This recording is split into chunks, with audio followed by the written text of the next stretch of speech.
Dans cette vidéo, je vais te donner tous les tips que je mets en place dans mon quotidien pour éviter tous ces problèmes psychologiques qu'on rencontre le plus souvent en trading. J'ai longtemps fait des erreurs dans mon trading où j'ai perdu du temps, sans dire des années, à essayer de faire du trading à ma manière, sans mentor et sans plan. Évidemment, spoiler, ça ne marche pas. Tous ces apprentissages viennent de nombreuses années d'erreurs de trading et pas mal de remises en question, je dois l'avouer. Donc si je dois te donner un conseil en début de vidéo, c'est prendre des notes, parce que, à mon avis, tu vas avoir pas mal de bons conseils. Le premier, c'est la constance. La constance, je pense que c'est la clé de voûte d'énormément de travail dans n'importe quel domaine, d'accord? En fait, pour devenir bon dans un domaine, il faut de la constance. Si tu vas apprendre l'anglais, par exemple, il va falloir que tu sois constant dans ton apprentissage. Tu vas devoir tous les jours travailler 15 minutes, 20 minutes, une demi-heure, peu importe ce que tu te dis, mais tu dois être constant dans ce que tu te dis. Si tu te dis je travaille une demi-heure, tu dois travailler tous les jours pendant une demi-heure. C'est pas au bout d'une semaine que tu vas récupérer des résultats, tu vas récupérer des résultats au bout de 6 mois, 3 mois, 6 mois, un an, à faire la même tâche en boucle. Et c'est là, en faisant la même tâche en boucle tous les jours, en étant constant, que tu vas avoir des résultats dans ton trading. C'est super important.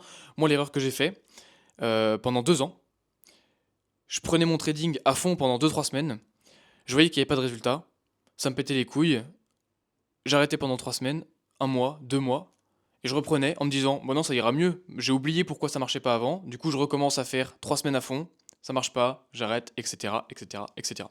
Donc pendant ces 2 ans, j'ai pas vraiment évolué. Par contre, j'ai appris une chose énorme et essentielle, la constance. Ces 2 années-là, elles m'ont pas appris que ça. Ces 2 années-là, elles m'ont appris aussi à me remettre en question. Parce qu'avant, je savais pas me remettre en question dans mon trading. C'est-à-dire que je faisais 3 semaines, comme je te dis, à fond, et au final, j'apprenais rien de mes erreurs. Je refaisais la même erreur, en boucle, jusqu'à une fois où je me suis dit, pourquoi ça marche pas? Pourquoi est-ce que j'avance pas dans mon trading? Et je rejetais la faute sur les marchés, je rejetais la faute sur la formation que j'avais achetée à l'époque qui fonctionnait pas, je rejetais la faute sur énormément de choses, mais pas sur la bonne chose qui était ma constance. Parce que je savais pas. Par contre, une fois que je me suis posé la bonne question et que j'ai enfin compris que c'était moi le problème et que c'était ma constance le problème, bah, je suis devenu constant. Si je savais que c'était ça le problème, j'avais juste à faire en sorte de le régler. Donc, au lieu de me mettre des objectifs faramineux de travailler pendant 8 heures, faire du backtesting pendant des heures et des heures tous les jours, etc., j'ai repris la base et je me suis dit, tous les jours, un quart d'heure d'analyse de graphe le matin, un quart d'heure le soir, si je prends pas de trade, prise de trade, 1 heure au global, pas plus, sur les graphiques, et terminé. La fin de la journée, je fais un récap de la journée, et terminé. Et en faisant une routine, en mettant en place juste une routine claire, tu peux la mettre en place si c'est ton cas aujourd'hui et que tu as des problèmes en trading, c'est mettre une routine claire en place et ça peut peut-être t'aider. Donc voilà ce que j'ai fait. J'ai remis une petite routine en place et je suis resté constant. Pendant 3 ou 4 mois, j'ai fait ça. Effectivement, j'ai trouvé d'autres problèmes à mon trading, d'accord? On va en venir. J'ai trouvé d'autres problèmes.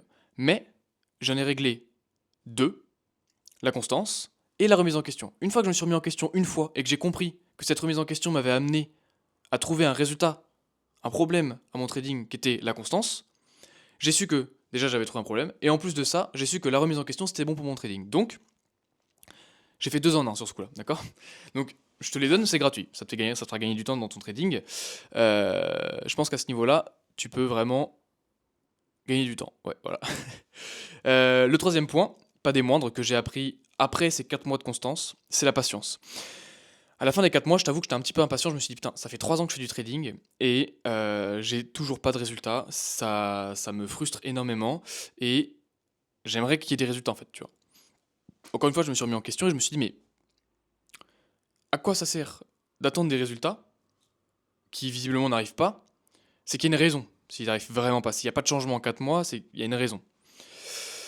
Déjà d'une, j'avais des problèmes sur ma technique, c'est-à-dire que j'avais pas le bon trading, mais ça c'est le sujet d'une autre vidéo. J'ai changé un peu d'approche, je me suis remis un petit peu dans l'apprentissage sur certaines vidéos YouTube et j'ai trouvé la solution à mon problème. Mais le réel problème était toujours là, c'était cette patience. J'étais impatient. Et quand j'ai commencé à mettre en place une routine légèrement différente, donc j'ai encore repositionné, remis en cause ma routine, remis en cause ma constance, etc. Et je me suis dit, je peux encore améliorer les choses. J'ai mis en place un journal de trading qui était beaucoup plus concret. J'ai mis en place des choses en fait qui me permettaient d'analyser mes trades. En fait, je faisais pendant 4 mois, j'étais constant dans mes résultats. Je prenais, j'analysais tous les jours, ok, ce qui se passait, machin et tout, mais j'en relevais rien en fait. J'analysais, je prenais des trades, je faisais des pertes la plupart du temps. Ok, bah j'ai fait une perte, super. Mais j'arrivais pas à améliorer ma condition vis-à-vis des résultats que je trouvais sur mes trades. Tu vois ce que je veux dire? En fait, ce qui manquait, c'était de la structure. J'avais la constance, j'avais la remise en question, mais j'avais pas la structure qui me garantissait le fait qu'en étant patient, j'allais y arriver. D'accord? Une fois que j'ai compris ça, c'était beaucoup plus facile d'être patient. Maintenant, je suis très très patient. J'ai pris des challenges. Je suis en train de les faire. Ça prend le temps que ça prend. J'essaie pas de me précipiter. Et j'avance tranquillement. Et en étant patient, ça marche beaucoup mieux parce qu'il y a moins de biais psychologiques qui viennent te taper le crâne en te disant que tu fais de la merde. D'accord? Donc ça, c'était le troisième point, c'est la patience. Qui est venu encore une fois après une introspection, une remise en question. Après avoir vu que la constance, c'était pas tout ce qui suffisait. D'accord?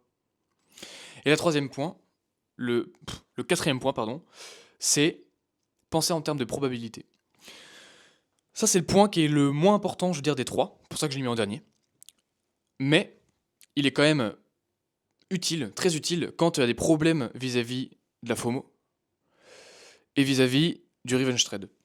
Quand tu as ces deux problèmes psychologiques, penser en termes de probabilité, ça remet en cause un peu tout ton trading, d'accord?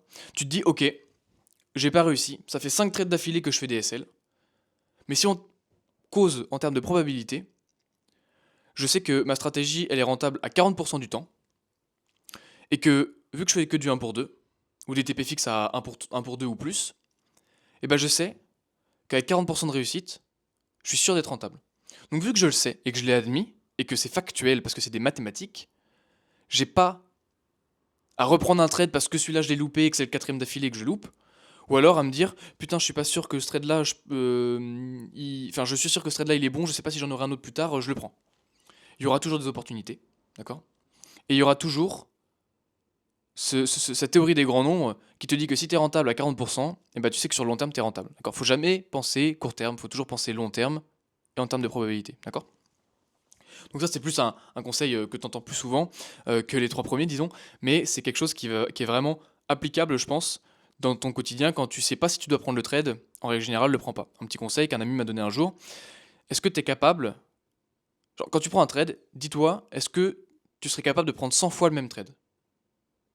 Genre là s'il y a 100 fois la même opportunité qui vient, est-ce que tu la prends? Donc pose-toi la question, ça peut être intéressant de te dire, bon, est-ce que je prendrais le trade 100 fois? Et si la réponse elle n'est pas oui d'office, c'est que c'est probablement un non. Et ça peut t'aider pour penser en termes de probabilité, d'accord, sur ce dernier point. Voilà, si je te récapitule un petit peu, les 4 points que j'ai appris durant mes 3 années de trading, là, sans compter ces 6 derniers mois, disons, qui ont été vraiment game changer depuis certains points que j'élaborerai dans une autre vidéo.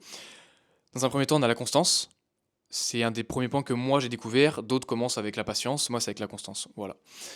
La constance, ça t'amène à remettre en cause énormément de choses dans ton trading et le fait de toujours faire du trading tous les jours. Pas faire beaucoup de trading d'un coup puis arrêter. D'accord? Donc ça c'est important. Trouve une routine simple, vraiment très simple. Et fais-la tous les jours et tu seras bien meilleur que si tu faisais un peu de trading à l'arrache quand tu voulais quoi. Parce que le trading c'est un métier, faut prendre ça au sérieux. C'est pas j'aime bien le trading donc j'en fais un peu quand je veux. C'est pas comme faire du foot ou je sais pas quoi. Tu vois, c'est quelque chose, c'est un métier, c'est un travail, faut le prendre sérieusement. Le deuxième c'est la remise en question. Tant que tu te remets pas en question, tu n'arriveras pas à trouver des axes d'amélioration dans ton trading, d'accord? Et c'est fractal la remise en question. C'est-à-dire qu'à n'importe quel point dans ton trading, que ce soit dans l'analyse de ton trade ou dans l'analyse de ton comportement ou dans l'analyse de ta psychologie, tu dois te remettre en question. Même dans l'analyse de ta vie, sans compter le trading, remets-toi en question, c'est important, c'est bien, c'est super pour évoluer. Et le troisième, c'est la patience. La patience, c'est super important parce que généralement on dit oui, il faut être patient et tout, et genre on dit, t'as souvent entendu le fait que le trading c'est du marathon et c'est pas du sprint. Ouais, mais d'accord, mais c'est un peu simple, tu vois. En vrai, tu dis oui, bah d'accord, je connais, mais sois vraiment patient. Ça prendra des années, d'accord? C'est super important que tu comprennes que ça prend des années, vraiment, à être rentable au trading. Quand tu es rentable en trading, après, tu fais des millions. Tu t'en bats les couilles d'attendre 3 4 ans de rab. Tu vois ce que je veux dire? Et du coup, penser en termes de probabilité, bah, Rappelle-toi que si tu as une série de pertes ou une série de BE, bah, c'est pas grave parce que ton objectif, c'est en priorité d'être rentable sur le long terme, pas sur le court terme, pas sur les 10 derniers trades, d'accord? Si tu es encore là jusqu'à la fin, déjà tu as un bon, déjà. Tu prends peut-être au sérieux ton trading, contrairement aux 80% qui sont déjà barrés. Donc si c'est le cas, si tu as des problèmes en trading, si tu veux que je t'aide à structurer ton trading, tu viens m'envoyer un DM. Le premier lien dans la description, c'est ma page Instagram. Tu viens m'envoyer un DM et je vois si je peux t'aider à structurer ton trading correctement pour que tu puisses débloquer tout ce qu'il y a à débloquer et que tu puisses enfin vivre de ton trading, vivre de ta passion, vivre de ce métier qui est extraordinaire, qui est le trading. Sur ce, mon gars, ciao.